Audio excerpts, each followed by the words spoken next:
समझ गयो सी तुस अगले यार न रहियो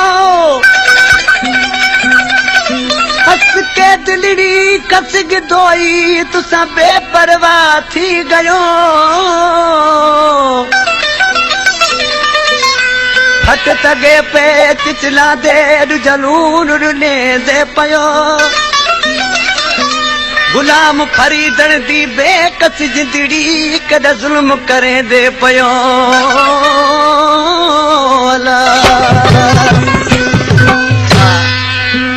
अरे गुल पकवादी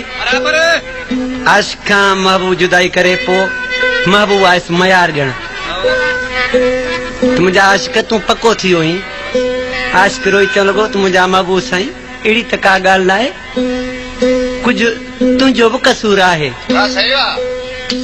उस्ताद मंद बेजे वारा छा तुझो भी कुछ कसूर है पर अलीगुल जो भी कसूर है दिसी आशिक छा पिटे और गोडो जाने मुझो बिना है गोडो जाने मुझो बिना है अगे मारो कुरकुरायो तो मैं बिना है गोडो जाने मुझो बिना है गोडो जाने मुझो बिना है अगे मारो कुरकुरायो तो मैं बिना है गोडो जानी मुझो बिना है गोडो जानी मुझो बिना है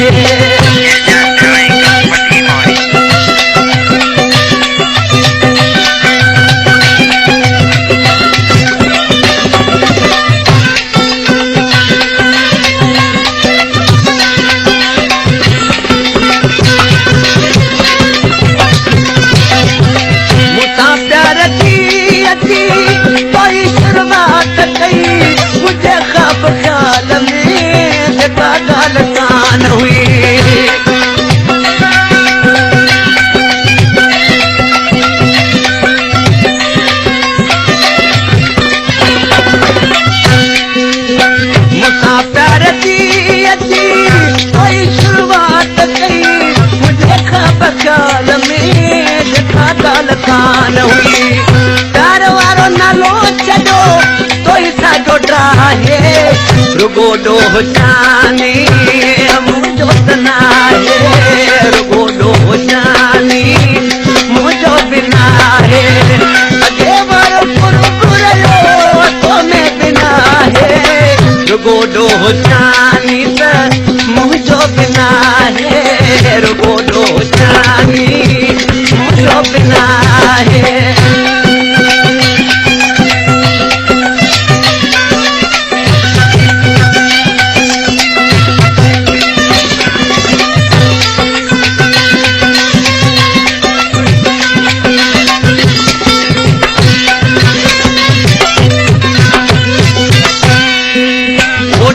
तू तो फोटू चलो हो निशानी से भी बरता तो मोटा है जानी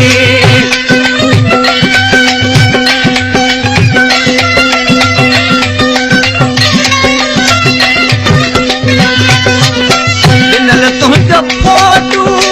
चलो हो निशानी से भी बरता तो मोटा है जानी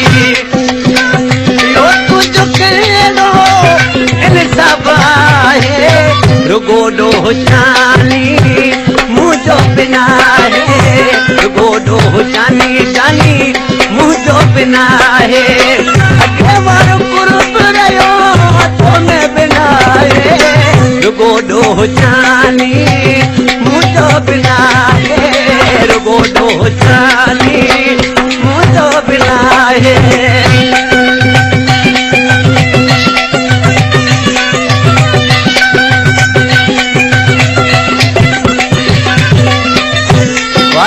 जावा सूरज सताला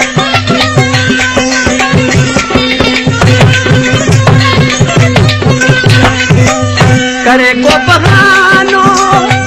तो हुए मिठीरा कुछ गालू तो हुए टहकड़ा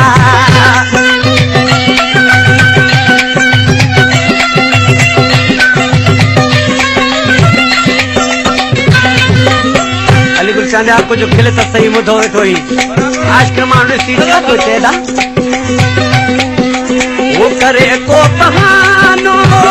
की तो हुए मिठेरा ओ बुद्धि गालू मोजू की तो हुए टकड़ा तो है कानन देखा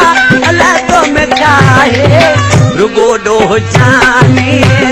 तुझो बिना है रुगो डो जानी तुझो बिना है खबर पुरपुरयो तो में बिना है रुगो डो जानी तुझो बिना है